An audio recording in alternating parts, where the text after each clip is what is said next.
औज़ुबिल्लाहि मिनश्शैतानिर्रजीम बिस्मिल्लाहिर्रहमानिर्रहीम। नाज़रीन, स्टेज के बेताज बादशाह कॉमेडी किंग उमर शरीफ इंतकाल कर गए। उमर शरीफ इलाज के लिए कुछ दिन पहले अमेरिका रवाना हुए थे। तबीयत ख़राब होने पर उमर शरीफ को जर्मनी के हॉस्पिटल मुंतकिल किया गया था, लेकिन उमर शरीफ जांबर ना हो सके और उनका इंतकाल हो गया जर्मनी के हॉस्पिटल के अंदर। नाज़रीन, उमर शरीफ ने मीडिया इंडस्ट्री को अपनी एक ज़िंदगी का तकरीबन अगर कह लें कि आधी से ज़्यादा ज़िंदगी मीडिया इंडस्ट्री को दी। उमर शरीफ अदाकार, कंपेयर, सदाकार, स्क्रिप्ट राइटर, डायरेक्टर, गुलूकार, मुनफरिद, हर फन मौला फ़नकार थे। नाज़रीन, उमर शरीफ का अगर हम ये चीज़ कह सकते हैं कि उमर शरीफ का कोई रिप्लेसमेंट हमारे पास मौजूद नहीं है। उमर शरीफ को कोई रिप्लेस नहीं कर सकता। उमर शरीफ को नेशनल ग्रेजुएट समेत सदारती अवार्ड से भी नवाजा गया। दुनिया को हंसाने वाला आज दुनिया को रुला कर चला गया। आज के प्रोग्राम में उमर शरीफ साहब के ऊपर बात होगी और इस सिलसिले में बात करने के लिए हमारे साथ जो पैनल मौजूद है उसका इंट्रोडक्शन करवाता हूँ। पीर इम्तियाज़ हुसैन साहब मौजूद हैं हमारे साथ जी, सीनियर तजज़ियाकार हैं, और पाकिस्तान तहरीक इंसाफ के रिप्रेजेंटेटिव नईमुल्लाह खान साहब मौजूद हैं। Welcome to programme ji.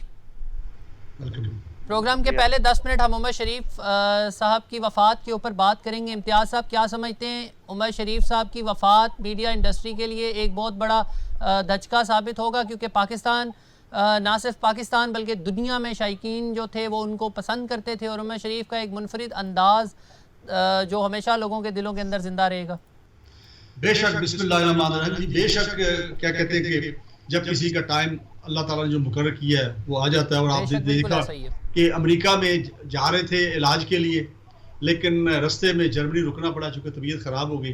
Air ambulance वहाँ पे उतर गई और फिर वहीं पे अपने खालिक हकीकी से जा मिले। बेशक, तो ये बहरहाल इसमें कोई शक नहीं है कि उनका जो नंबर, उनका जो मुतबादल है बड़े सगीर के अंदर, मैं समझता हूँ पाकिस्तान तो नहीं, बड़े सगीर के अंदर भी मिलना बड़ा मुश्किल है, क्योंकि उनका एक ख़ास अंदाज था।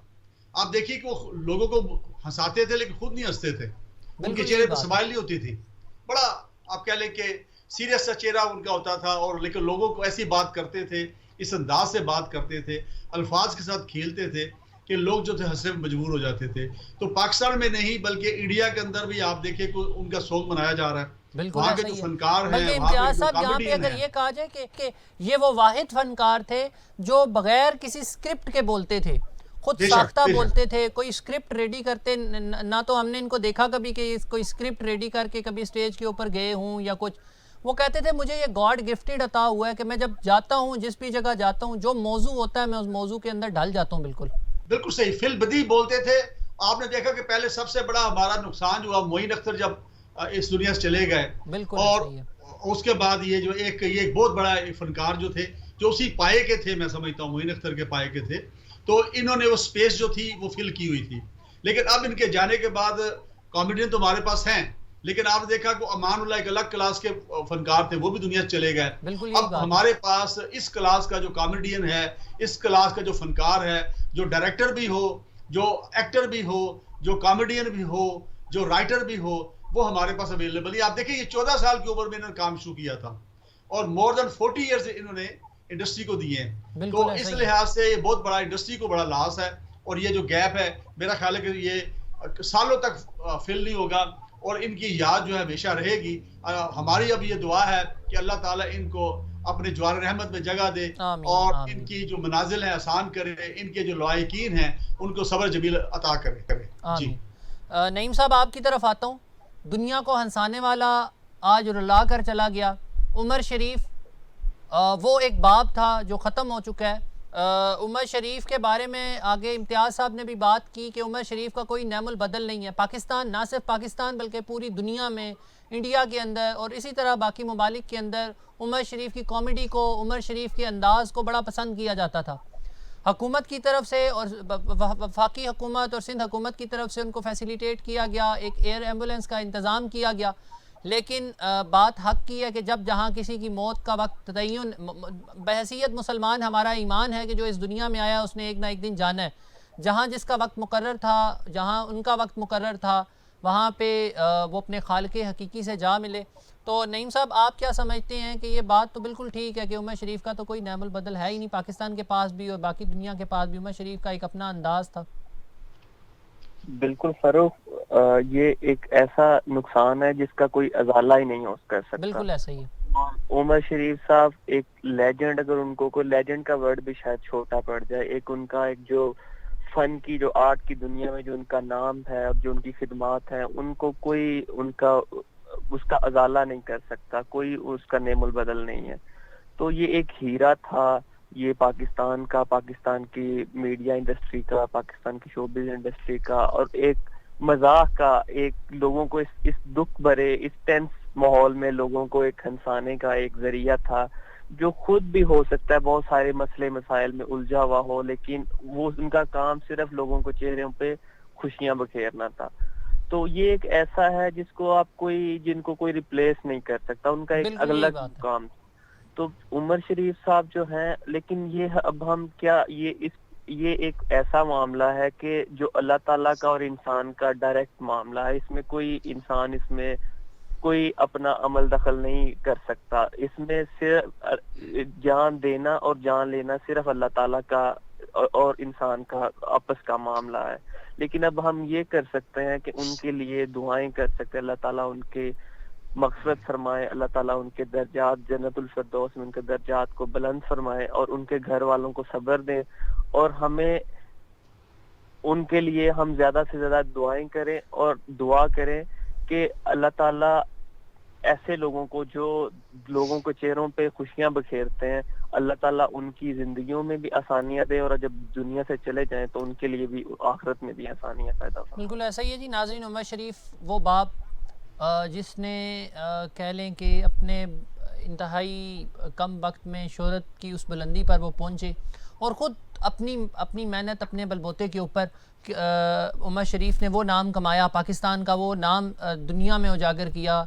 नाज़रीन, इसके ऊपर बस इतना ही कहूँगा कि बहसीयत मुसलमान, जैसे मैंने पहले बात की, हमारा ईमान है कि जो बंदा इस दुनिया में आया है उसने एक ना एक दिन जाना है। अब आते हैं नाज़रीन अपने प्रोग्राम के अगले टॉपिक की जानिब।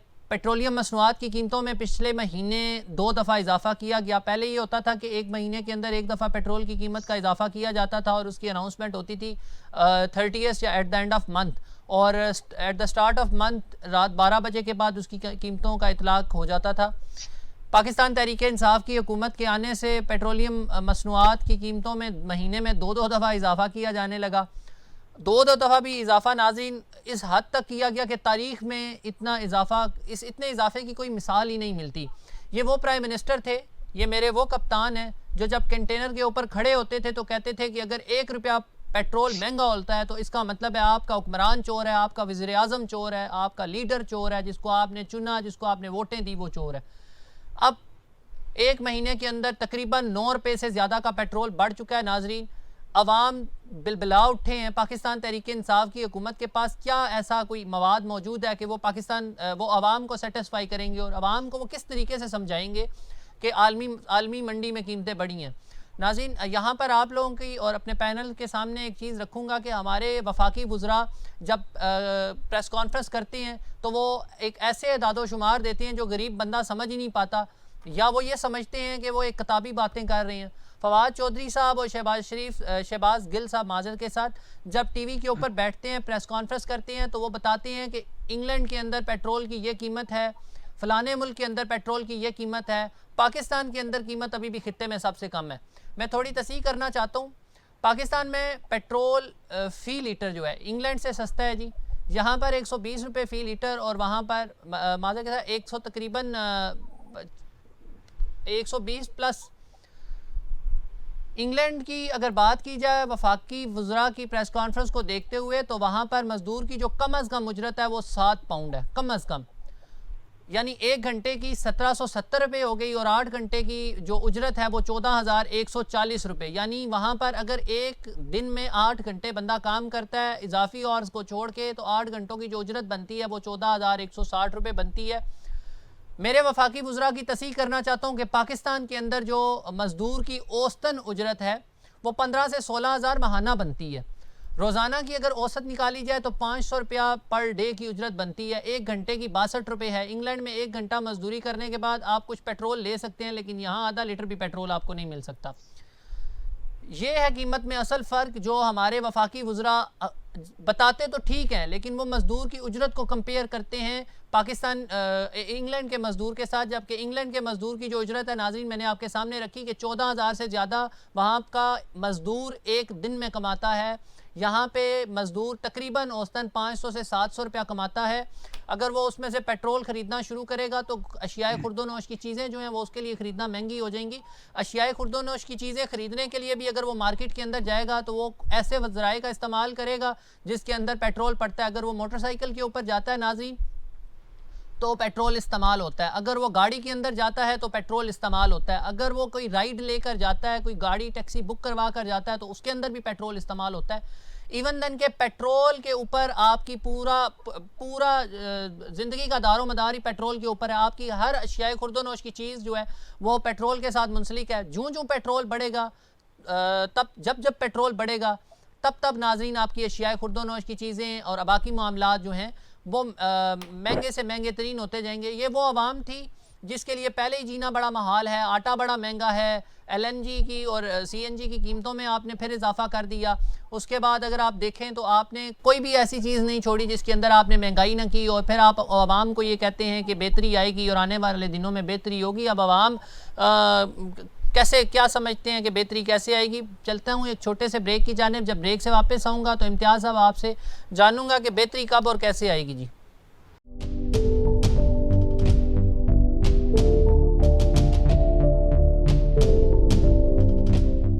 वेलकम बैक नाज़रीन। इम्तियाज़ साहब आपकी तरफ आता हूँ। मेरे कप्तान कंटेनर के ऊपर खड़े होकर कहते थे कि 1 रुपये पेट्रोल बढ़ता है तो लीडर चोर है। ये 9 रुपये बढ़ा है इम्तियाज़ साहब। देखिए बात यह है कि बड़ी अनफॉर्चुनेट सिचुएशन बन गई है इस वक्त कि बिल्कुल अवाम का कोई पुरसाने हाल नहीं है। जो मिनिस्टर्स हैं, मैं समझता हूँ कि इमरान खान जो है, मेरा एक पिछले दिनों मैंने कल परसों एक प्रोग्राम मेरा जो है अब वो पड़ा वो देख सकते हैं आप, उसमें मैंने कहा कि इमरान खान अकेला रह गया। इमरान खान जो है उनके साथ जो टीम है वो ऑनरशिप नहीं ले रही। मैं समझता हूँ वो बिल्कुल जो हुकूमती मामलात हैं जिसमें मिनिस्टर्स भी हैं, जिसमें ब्यूरोक्रेसी भी है, वो काम करने के लिए तैयार नहीं है बिल्कुल। और मुझे तो लग रहा है कि इमरान खान साहब जो हैं उनका राब्ता मुझे लगता है कि अवाम के साथ कट गया डायरेक्ट। उनको सब अच्छे की बात की जा रही है। प्राइम मिनिस्टर हाउस के अंदर जो चंद एक लोग बैठे हैं वहाँ पे उनके दाएं बाएं, वो उनको कह रहे हैं सब ठीक है जी सब। हालांकि ये जो कंटोनमेंट बोर्ड के जो इलेक्शंस हैं इसके जो रिजल्ट्स हैं खासकर पंजाब के अंदर जहाँ पे PTI बुरी तरह पिट गई है, और वो जो चोर जिनको हम कहते हैं, जिनको हम डाकू कहते हैं, हम भी कहते रहे इन प्रोग्राम में, वो जीत गए हैं वहां पे। तो ये सिचुएशन है कि अवाम मजबूर हो गई है उनकी तरफ देखने की, दोबारा उस तरफ देखना शुरू कर दिया लोगों ने। तो कितना ये एक डिलेमा है कि वो जो सारी बातें की गई थी कंटेनर के ऊपर, इतनी हाई होप्स थी। अब इस वक्त देखे ना कि पेट्रोल जो है 9 रुपए बढ़ा है 1 महीने के अंदर। अब जो माहरीन है जो कैलकुलेट करते हैं बाहर के रेट के मुताबिक, तो वो कहते हैं 70-80 रुपए से ऊपर नहीं होना चाहिए। अब इसके ऊपर भी अगर हुकूमत जो है पैसे कमा रही है एट द स्टेक ऑफ अवाम, तो अवाम किधर जाए? हुकूमत को तो IMF मिल जाती है, वहां से उसको कर्जे मिल जाते हैं या दीगर जो अमदाद है उनको मिल जाती है। अवाम किसके पास जाएंगे? अब देखिए एक मजदूर जो है उसकी मिनिमम वेज है 20,000 रुपए। अब जो मजदूर पेंशनर है उसकी पता कितनी पेंशन है? 8,500 राजा साहब। अब मुझे ये बताएं 8,500 सरकारी पेंशन के फिर भी बढ़ जाते हैं, कोई ना बोल 10% बढ़ा दी या 15% बढ़ा दिया बजट के अंदर। अब 8,500 जो पेंशन ले रहा है मजदूर, मुझे बताएं कि वो किधर जाएगा? वो तो रोटी नहीं खा सकता, सालन के बगैर रोटी नहीं खा सकता, रोटी इतनी महंगी हो गई है। आप देखिए 10 रुपए की रोटी हो गई है। कोट करूंगा कि पहले हम लोग कहते थे कि महंगाई बहुत ज्यादा है, वो तो चले एक मसनूई महंगाई भी आप कह सकते हैं, हुकूमत को की भी वो कह सकते हैं कि निगलिजेंस थी, उसको कंट्रोल नहीं कर पाई। ये जो पेट्रोल का तूफान आया है 9 रुपये इन लोगों ने पेट्रोल को बढ़ा दिया है, उस 9 रुपये के तूफान को, ये तो जेन्युइन महंगाई मार्केट के अंदर चली जाएगी। जब ये जेन्युइन महंगाई, राय साहब मैं हैरान होता हूँ कि एक तरफ बयान आता है, प्राइम मिनिस्टर का बयान आता है, बाकी मिनिस्टर का बयान आता है कि जी हमने एक मीटिंग कर रहे हैं, हम देख रहे हैं कैसे महंगाई को कंट्रोल किया जाए, और साथ ही अगले दिन शाम को जनाब पेट्रोल की कीमत बढ़ा देते हैं। साथ ही दवाइयां जो हैं, अब देखें एक आम मल्टीनेशनल मेडिसिन है, मैं परसों चौथ मेरा एक दोस्त जो है वो लेके आया, वो उससे डिस्कस कर रहा था कि कहने लगा आज से 2 महीने पहले उसकी 20 गोलियां का जो पैकेट है उसकी कीमत थी कोई 335 रुपए करीब, 35-36 रुपए, अब वो 590 की हो गई है। आप अंदाजा कीजिए, मतलब मेडिसिन जो है उसका डबल। अच्छा, ये मेडिसिन की कीमत जो है ये अपने तौर पे फार्मास्यूटिकल कंपनियां नहीं बढ़ा सकती। ये आपको पता है एक अदारा बना हुआ है हेल्थ के डिपार्टमेंट के अंदर फेडरल मिनिस्ट्री में, वो उसकी अप्रूवल देता है। और वहां जो लोग बैठे हैं, मुझे तो लगता है सारे अवाम के दुश्मन बैठे हैं वहां पे, और मैं कहता हूं कि ये इमरान खान के दुश्मन बैठे हैं। आप देखिए कि ये जो कंटोनमेंट बोर्ड के इलेक्शन हुए हैं, इसके बाद अब अगर आप बल्दियाती इलेक्शन करवा के देख लें तो मुझे लगता है कि फिर सफाया हो जाना है। अब इसकी तरफ मैं बार बार अपने मुख्तलिफ प्रोग्राम में कह रहा हूं कि इमरान खान साहब को खुद फोकस करना पड़ेगा, उनको खुद इस डाउन द लाइन आना पड़ेगा। अब आप देखें ना, आपने सूबों के अंदर जो चीफ मिनिस्टर बैठाए हुए दो, केपी के अंदर इनकी हुकूमत है, पीटीआई की, पंजाब के अंदर हुकूमत है। अब ये बेसिकली काम अब वहां पे धड़े बन रहे हैं। आप देखें परवेज खटक का धड़ा बन गया, 20-22 मेंबर्स का धड़ा बन गया है। इधर पंजाब के अंदर जहांगीर तरीन का धड़ा बना हुआ है। अब सुनने में आया जी गवर्नर पंजाब और जो अलीम खान उसका भी धड़ा बना हुआ है। अब ये काम जो है ये सारे करने किसके हैं? चीफ मिनिस्टर्स के। अब वहां पे अगर आपने ऐसे चीफ मिनिस्टर बना दिए हैं जो डिलीवर नहीं कर पा रहे हैं और बार बार आईजी बदलते हैं या चीफ सेक्रेटरी बदलते हैं, उससे तो मसला हल नहीं होगा। तो इमरान खान साहब को इसकी तरफ फोकस करना पड़ेगा, उनको खुद सामने मैदान में आना पड़ेगा, खुद सामने मैदान में आना पड़ेगा। नईम साहब आपकी तरफ आता हूँ, इतनी हाई होप्स, ये हो जाएगा, ये कर देंगे, इस तरह कर देंगे। ये 2 दफ़ा आप लोगों ने पेट्रोल बढ़ाया। पिछले महीने जब 1 तारीख को आपने पेट्रोल बढ़ाया, आपके पास जो समरी जाती है, माजर के साथ जो लास्ट मंथ में आपके पास समरी जाती है ओगरा की तरफ से 1 रुपये महंगा करने की सिफारिश की गई। अगर ओगरा ने 1 रुपया महंगा करने की सिफारिश आपको भेजी तो आप लोगों ने 5 रुपये ज़्यादा, 5 रुपये कुछ पैसे बढ़ा दिया। मुझे ये बताएं कि ओगरा ने आलमी मंडी के अंदर बढ़ती हुई कीमत के को मद्देनज़र रखते हुए सिफारिश की थी ना आपसे पेट्रोल बढ़ाने की, आप लोगों ने 5 रुपये बढ़ा दिया। क्या तब आपको इस गरीब आवाम का एहसास नहीं हुआ? अब आपने 4 रुपये कुछ पैसे फिर बढ़ा दिया, फिर भी आपने इस गरीब आवाम की तरफ नहीं देखा। जबकि अगर प्राइम मिनिस्टर साहब की स्पीच को सुना जाए और फेडरल मिनिस्टर्स को सुना जाए तो वो तो कहते हैं कि आवाम बड़ी बेहतरीन जा रही है जी, आवाम हम खित्ते में सबसे कम है। आप खित्ते में सबसे कम है, लेकिन आपके खित्ते में सबसे कम उजरत अगर मजदूर की चल रही है तो वो पाकिस्तान के अंदर चल रही है। ये क्यों नहीं कंपेयर करते आपके फेडरल मिनिस्टर जब प्रेस कॉन्फ्रेंस करते हैं और स्क्रीन के ऊपर आते हैं मीडिया के ऊपर? वो तो देखिए फरूक, सबसे पहले तो ये कि पेट्रोल की कीमतें कोई मुकामी तौर पे नहीं मुकर्रर की जाती, ये इंटरनेशनल मंडी में होती है। और ये सिर्फ पाकिस्तान में नहीं, ये पूरी दुनिया में बढ़ रही हैं कीमतें। और प्राइम मिनिस्टर इमरान खान को इस चीज का इदराक भी है और वो हर मुमकिन कोशिश कर रहे हैं कि अवाम को रिलीफ दे सके। जितनी कीमतें बढ़ रही हैं, अगर आप परसेंटेज निकालें तो जितनी कीमतें बढ़ रही हैं उतनी उस हिसाब से गवर्नमेंट आगे उतनी कीमतें पास ऑन अवाम तक नहीं कर रही। वो उतना अपने पेट्रोलियम लेवी और उसके अलावा सेल्स टैक्स को भी उतना कम कर रहे हैं। आप बाकी चीजों पे देखेंगे, सेल्स टैक्स तो 17.5% आपको मिलेगा, लेकिन पेट्रोल पे इन्होंने 11 पॉइंट समथिंग रखा हुआ है। इसी तरह से उन्होंने पेट्रोलियम लेवी जो पहले इसहाकदार और नून लीग के दौर पे थी, वो उन्होंने जब $35 का जब पर बैरल मिल रहा था पेट्रोल, तो उन्होंने 50% रखी हुई थी। अभी इन्होंने कम करके कोई 8-9% इधर तक लेके आए हैं। इसी तरह सेल टैक्स इन्होंने कम किया। हमारी गवर्नमेंट हर नहीं साहब, बिल्कुल आप ठीक कह रहे हैं। मैं आपसे यहाँ पर थोड़ा सा इख्तलाफ ये करूँगा। मेरा सवाल ये था कि जब ओगरा की तरफ से महंगा करने की 1 रुपये सिफारिश की गई, ओगरा ने डेफिनेटली कीमतों को देखने के बाद प्राइम मिनिस्टर की तरफ या फाइनेंस मिनिस्टर की तरफ समरी मूव की होगी। जब 1 रुपये ओगरा सिफारिश कर रहा था तो इन्होंने 5 रुपये पहले वाला पेट्रोल क्यों बढ़ाया?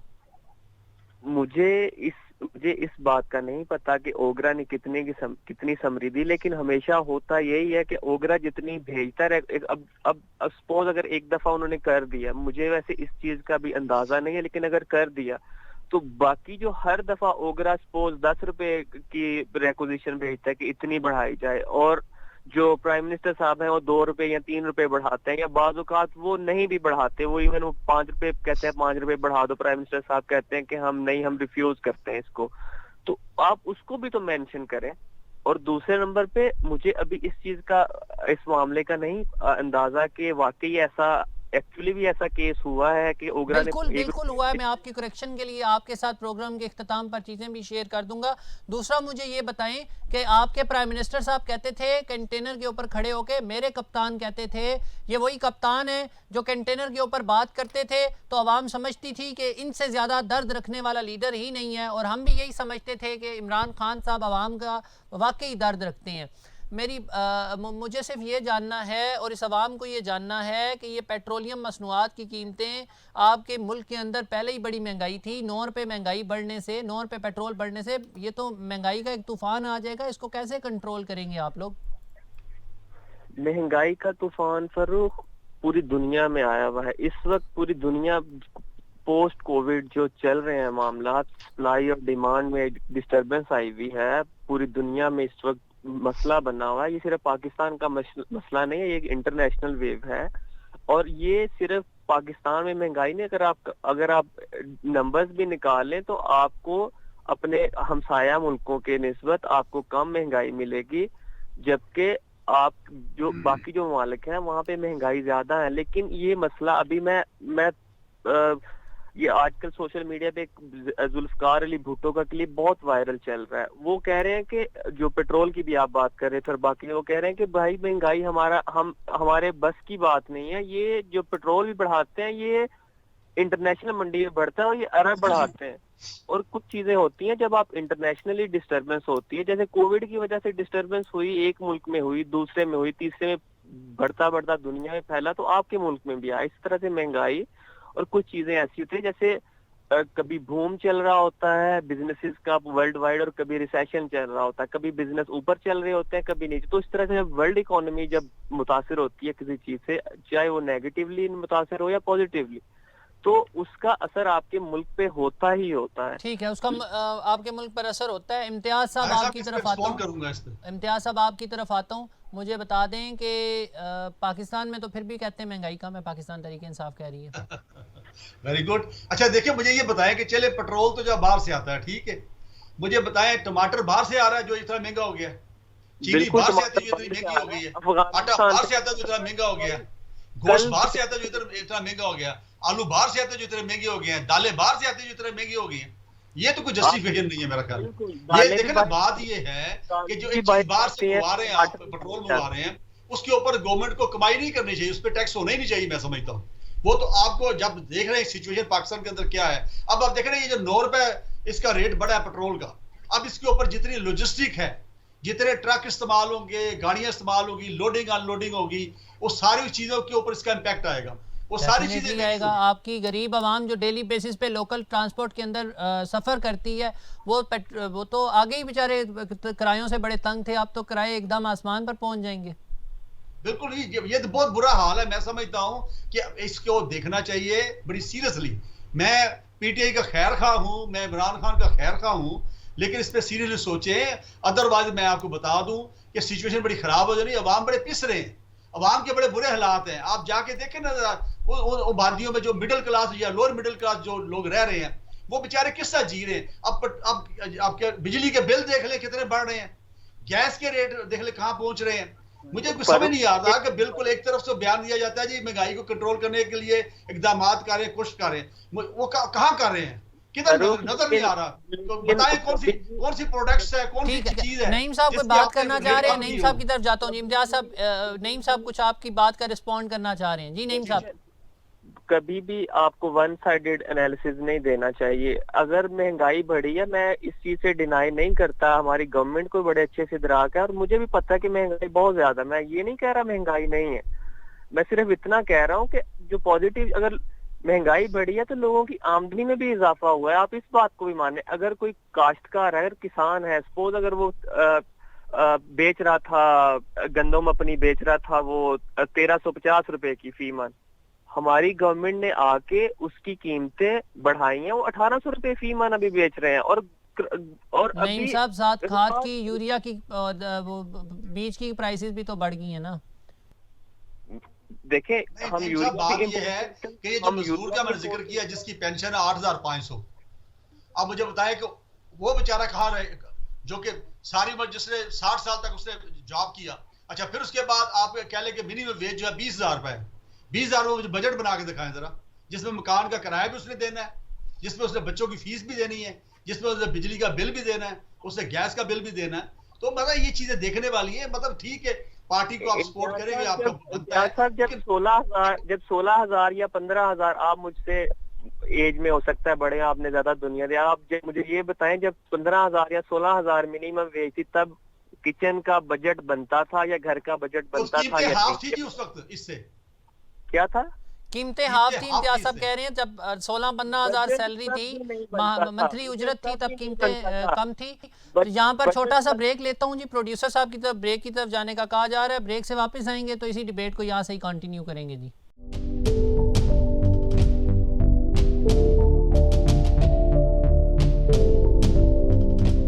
वेलकम बैक नाजरीन। नईम साहब का कहना है कि पाकिस्तान के अंदर जो कीमतें हैं वो आलमी सतह पर फिर भी कम है। पेट्रोल के हवाले से महंगाई जो है वो एक वर्ल्ड वाइड उसको कह लें वेव आई हुई है कोविड की, उसकी वजह से महंगाई पूरी दुनिया में ज़्यादा है। हम भी इस चीज़ को मानते हैं, लेकिन इस चीज़ को आवाम को कैसे तस्लीम, आवाम तो नहीं ये चीज़ समझती ना नईम साहब, आवाम को कैसे समझाएंगे इस चीज़ को? बिल्कुल फरूक, महंगाई है, इसमें हमारी गवर्नमेंट एक्सेप्ट भी करती है। नईम साहब आप एडमिट करते हैं महंगाई है? बिल्कुल, इस पे कोई डिनाई नहीं कर सकता। तो नईम साहब ये हुकूमत 90 दिन के अंदर डिलीवर करना थी, आप लोगों ने 90 दिन के अंदर डिलीवर करके दिखाना था। ये तो चौथा साल आपको चढ़ा है, तो ये कब डिलीवरी कब होगी? मैं आपको बताऊं, मेरी गवर्नमेंट का सिर्फ एक इशू है महंगाई, उसके अलावा अल्लाह के हुक्म से हमारी गवर्नमेंट हर चीज में पिछली गवर्नमेंट से अच्छा परफॉर्म कर रही है। बिल्कुल ठीक कह रहे हैं इम्तियाज साहब, बिल्कुल ठीक कह रहे हैं नईम साहब, लेकिन आपने इसी चीज के ऊपर वोट लिया था, आपने इसी चीज के ऊपर कंटेनर के ऊपर खड़े होकर शोर डाला था और अवाम ने इसी चीज के ऊपर आपको वोट दिया था कि आप लोग उनके खैर ख्वाएं।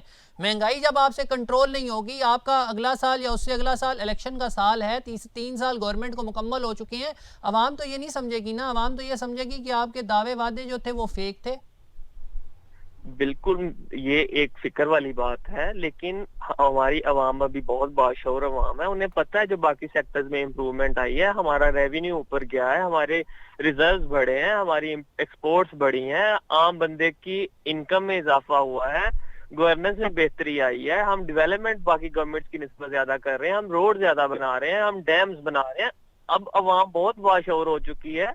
महंगाई एक बहुत बड़ा मसला है, मैं उससे इनकार नहीं करता, लेकिन जो बाकी जो गवर्नमेंट ने किए हैं आपको उनको भी मेंशन करना चाहिए। बिल्कुल मेंशन करता हूं। पाकिस्तान तहरीके इंसाफ की हुकूमत में पासपोर्ट को इज्जत मिली, इमरान खान साहब ने खारजा सतह के ऊपर पाकिस्तान का नाम बहुत बुलंद किया, खारजा पॉलिसी बहुत स्ट्रांग थी, हम एडमिट करते हैं, पूरी दुनिया एडमिट करती है। अफगानिस्तान के अंदर पाकिस्तान ने जो किरदार अदा किया, स्पेशली जो हमारे प्राइम मिनिस्टर का रोल था, इसको भी हम एडमिट करते हैं। लेकिन नईम साहब, गरीब आवाम ने खारजा पॉलिसी को नहीं खाना, गरीब आवाम ने रोडों को नहीं खाना, गरीब आवाम ने जो आपके पुल हैं या तरक्याती काम है डेफिनेटली होने चाहिए, आवाम की तरक्की के लिए ज़रूरी हैं, लेकिन सबसे मेजर चीज़ है इस आवाम को ज़िंदा रहने के लिए 2 वक्त की रोटी बड़ी ज़रूरी है नईम साहब, वो बड़ा मुश्किल हो चुका है आवाम के लिए लेना।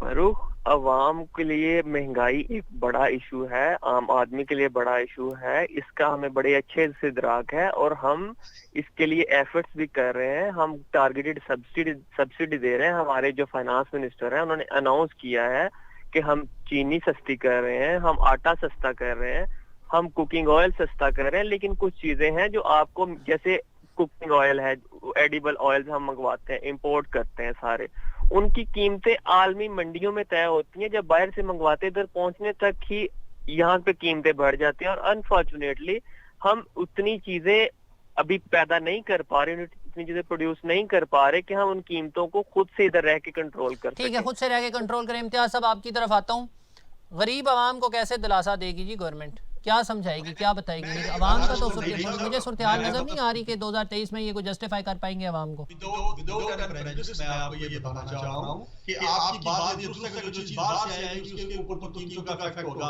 क्योंकि बाहर की जो कीमतें हैं उसके मुताबिक आप यहां पे एडजस्ट होगी। मैंने एग्जांपल दी है कि सब्जियां इधर पैदा होती हैं, आटा इधर पैदा होता है, चीनी इधर पैदा होती है, दवाइयां इधर लोकल बनती हैं, अब उनकी कीमतें क्यों बढ़ रही, उनकी क्यों डबल कीमत हो रही? मतलब असल चीज ये देखिए, आवाम है बड़े बादशाह, मैं आपसे एग्री करता हूं, और यही वजह है उनका शौर नजर आ रहा है गवर्नमेंट बोर्ड के इलेक्शन के अंदर।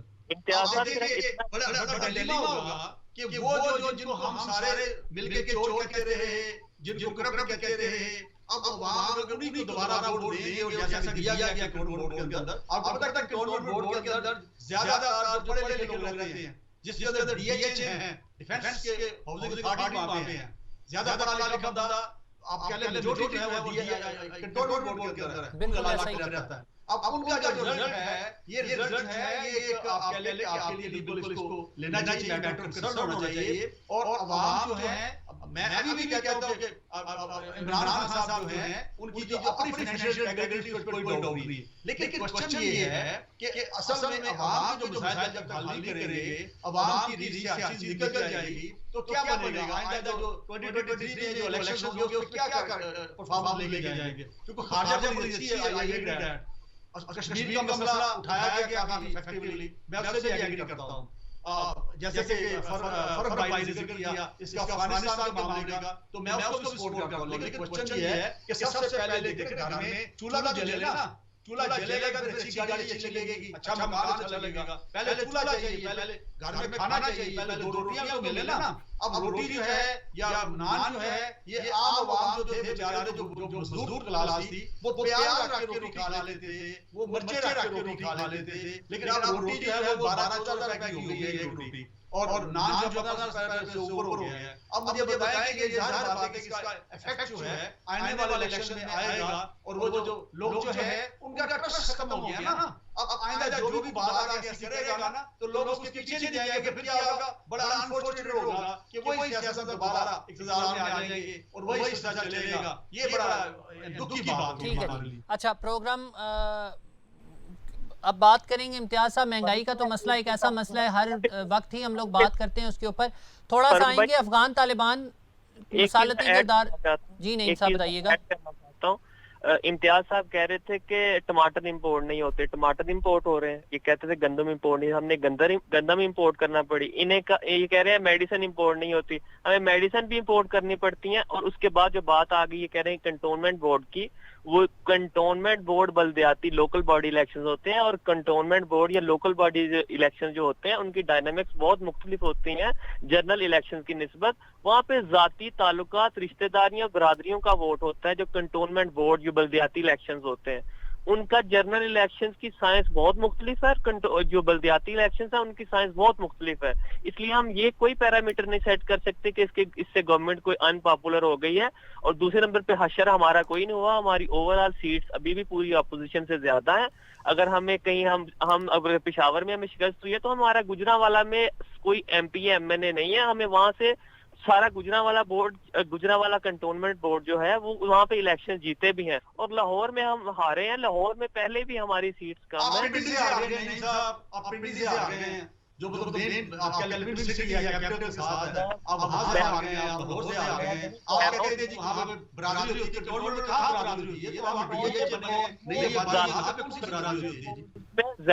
जाती ताल्लुकात होते हैं और कंटोनमेंट बोर्ड बल्दियाती इलेक्शंस होते हैं। बल्दियाती इलेक्शन होते हैं। नईम साहब कंक्लूड करूंगा प्रोग्राम को, प्रोग्राम वाइंड अप की तरफ भी लेके जाना है। मुझे ये बताएं इम्तियाज साहब, अमेरिका को तालिबान को तस्लीम करना ही पड़ेगा। प्राइम मिनिस्टर साहब का ये कहना है कि अब अमेरिका वक्त वो चला गया वक्त जब अमेरिका कुर्बानी का बकरा ढूंढ रहा होता था कि किसको कुर्बानी की भेंट चढ़ाया जाए। अब वो वक्त गुजर चुका है। बदकिस्मती से पाकिस्तान भी इनमें से एक ही है। पाकिस्तान भी हमेशा से कुर्बानी का बकरा बनता रहा अमेरिका के आगे। इमरान खान साहब का कहना है कि मैं सदर जो बाइडन के ऊपर किसी भी तरह की कोई तनकीद नहीं करना चाहता। अफगान तालिबान सालसी का किरदार अदा कर रहे हैं आपके तहरीके तालिबान पाकिस्तान के साथ। ऑपोजिशन ने सख्ती से इसको रद्द किया। उन्होंने कहा कि इसको पार्लियामेंट के अंदर लेके आएँ और ये NRO तालिबान को हम आपको नहीं देने देंगे। अगर एक पॉजिटिविटी की तरफ चीज़ बढ़ रही है तो गवर्नमेंट को चाहिए कि टीवी पे आने से पहले क्या वो अपोजिशन के साथ अगर ये मामलात बैठ के तय कर लेते और इसके पैरामीटर्स तय कर लिए जाते तो क्या बेहतर नहीं था इम्तियाज साहब?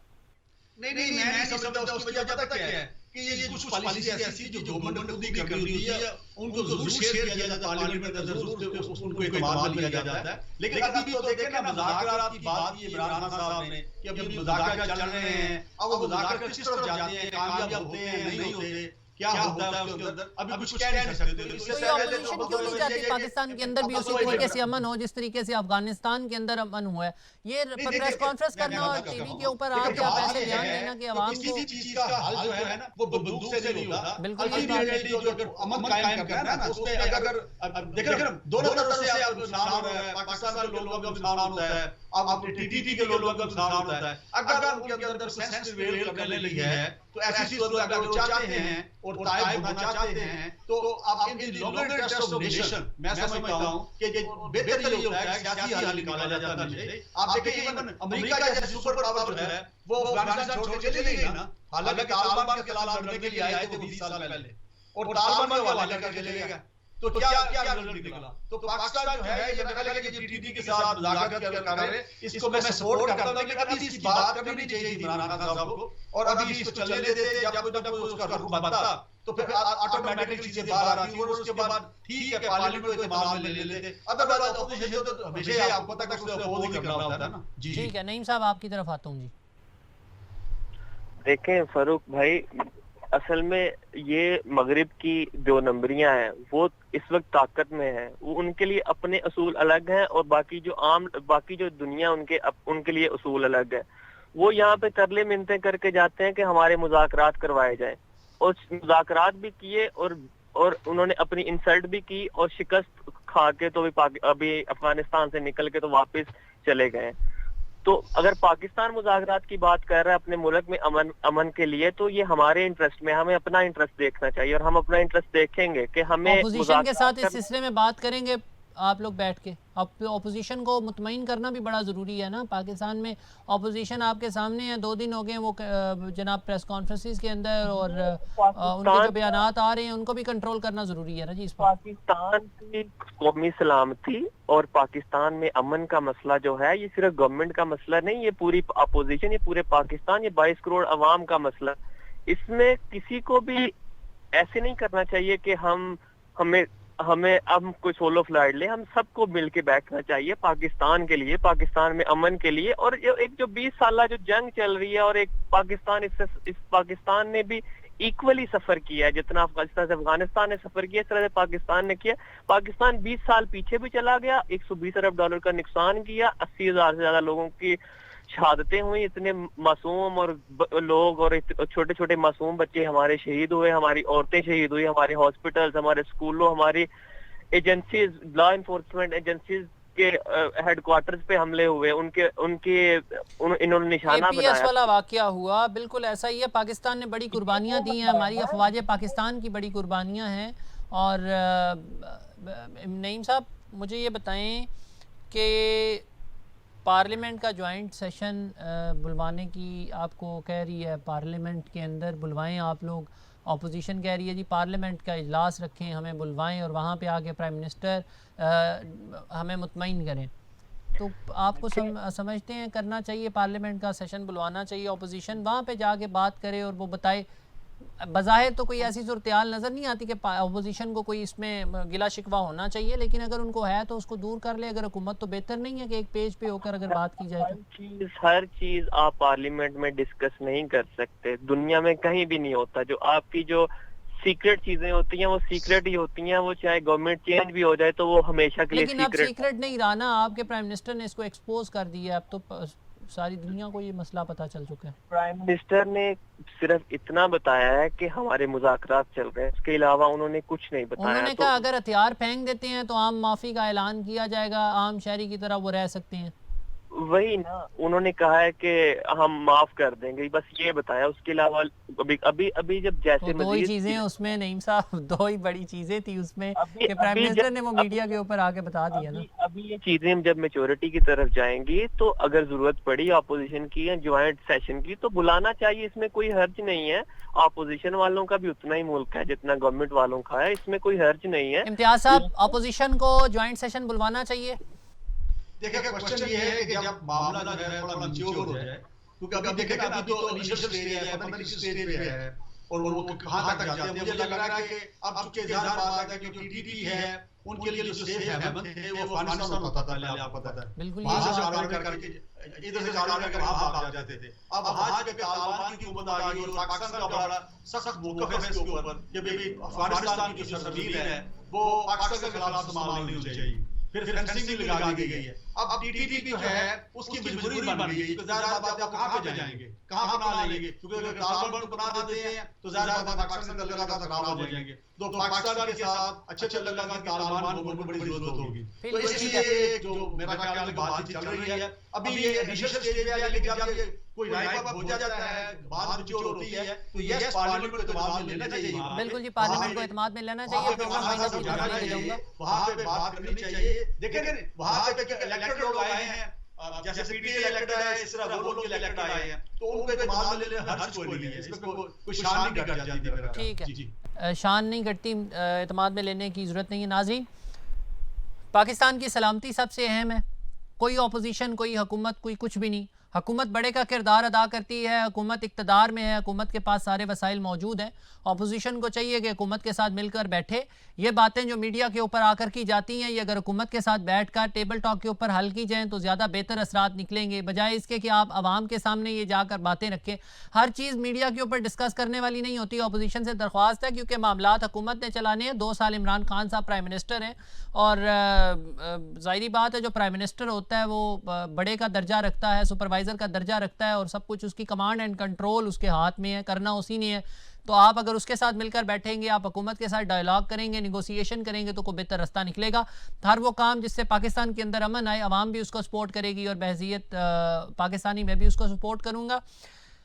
इसके अलावा नाज़रीन, कश्मीर का मसला, खारजा पॉलिसी आपकी, आप ग्रीन पासपोर्ट को इज़्ज़त मिली, अफ़गानिस्तान का जो मसला था वो भी सारों के सामने है। किस तरह पाकिस्तान ने दानिशमंदी का और बड़े का किरदार अदा करते हुए वहाँ पर अमन की फ़िज़ा को कायम किया। अमेरिका को ये समझाया कि आप लोगों की ये जो जहाँ पे जो जंग है वो बेनतीजा साबित होगी, आप लोग यहाँ से वक्त के साथ निकल जाएँ। खैर, पाकिस्तान बड़े का भी किरदार अदा करता रहा, और पाकिस्तान का इसमें रोल भी बड़ा अहम था। लेकिन नाज़रीन, एक महंगाई का बड़ा अहम इशू है। हुकूमत को बड़ा गौर करना पड़ेगा। ख़ुद प्राइम मिनिस्टर इमरान खान साहब को बड़ा गौर करना पड़ेगा। प्राइम मिनिस्टर साहब, आपसे बड़ी उम्मीदें हैं, मेरे कप्तान, आपसे बड़ी उम्मीदें हैं आवाम की, और इन उम्मीदों को, आवाम की उम्मीदों को मत तोड़ें, क्योंकि आपके अलावा आवाम के पास कोई नया ऑप्शन मौजूद नहीं है। आप ही आवाम के नए ऑप्शन थे। आवाम ने आपका इंतखाब इसलिए किया कि आप आएंगे तो आवाम को सहूलत मिलेगी, आप आएंगे तो आवाम के लिए रोज़गार के ज़राए खुलेंगे, आप आएंगे तो आवाम को नए घर मिलेंगे, आप आएंगे तो आवाम को रोटी कपड़ा मकान मिलेगा। मेरे कप्तान 3 साल हो चुके हैं, 2 साल रहते हैं, 2 साल भी जो रह गए हैं वो भी आगे आने वाली सूरत हाल आपके सामने है। यही साल है आपका, अगला साल इलेक्शन का साल है। आपने आवाम के अंदर जाना है, आपने आवाम से वोट मांगने हैं, 2023 के इलेक्शन की प्रिपरेशन करनी है। पिछले 3 साल की अगर बात की जाए तो कोई ऐसे बेहतर इकदाम हुकूमत की जानिब से नज़र नहीं आए कि आवाम को रिलीफ मिले। आवाम को रोटी चाहिए 2 वक्त की, और सुकून से वो रोटी चाहिए। आवाम को ये चाहिए कि वो घर बैठ के इज़्ज़त से 2 वक्त की रोटी खा सकें। लेकिन मौजूदा सूरत हाल के अंदर जिस तरह आपने पिछले महीने में 2 दफ़ा 9 रुपये पेट्रोल की कीमत को बढ़ाया, आवाम इसको कैसे हज़म कैसे करेगी, मुझे ये समझ नहीं आती। थोड़ा आवाम के बारे में सोचें, आवाम से रब्ता कायम करें। आपने 2023 में भी इसी आवाम से रब्ता कायम करना है। अगर आप 2023 के जनरल इलेक्शन से पहले इस आवाम से रब्ता कायम करते हैं तो ये आवाम आपको बड़ा पॉजिटिव रिस्पॉन्स देगी। ये पाकिस्तान की गयूर आवाम है, ये पाकिस्तान की गयूर आवाम उसी तरीके से आपके साथ खड़ी होगी जिस तरह 2018 के जनरल इलेक्शन के अंदर खड़ी हुई थी। सिर्फ आपसे गुजारिश है कि इस महंगाई को कंट्रोल करें, आप अपनी ब्यूरोक्रेसी को खींचें। आप पंजाब के CM पंजाब को चाहिए कि ब्यूरोक्रेसी को खींचे। CM पंजाब को चाहिए कि हुकूमती ओहदेदारान MPs MNAs को कहें कि वो अपने हलकों के अंदर जाएं, अपने असिस्टेंट कमिश्नर्स के ऊपर नज़र रखें, अपने चीफ सेक्रेटरी को अहकामात जारी करें कि CM पंजाब के अगर किसी जगह पर महंगाई काबू में नहीं आती तो उस ब्यूरोक्रेसी के खिलाफ फ़ौरन से एक्शन लिया जाए। सिर्फ ज़ुबानी वादे और ज़ुबानी बातें जो हैं उनका वक्त गुजर चुका है। अब प्रैक्टिकल करने का वक्त है। CM पंजाब साहब पंजाब के अंदर प्रैक्टिकल करें, CM सिंध के अंदर, और चारों सूबों के वज़राए आला अगर अपने अपने सूबे के अंदर ब्यूरोक्रेसी को मुकम्मल कंट्रोल कर लेते हैं तो मैं दावे से कहता हूँ कि यही महंगाई 2 महीने के अंदर इस तरह काबू होगी जैसे महंगाई का वजूद ही नहीं रहेगा। अगर इन चीज़ों पर ना अमल किया गया, प्राइम मिनिस्टर साहब का आवाम से रब्ता ना हुआ और ये जो सब अच्छे की रिपोर्ट है इसको ख़त्म ना किया गया तो 2023 के इंतखाबात में पाकिस्तान तहरीक-ए-इंसाफ को बड़ी मुश्किल का सामना करना पड़ना है, क्योंकि यही आवाम है जिसने आपको वोट देनी है और अल्टरनेट आपने इसी आवाम के पास जाना है। इसी के साथ मुझे इजाज़त दीजिए। अल्लाह ने के बाद।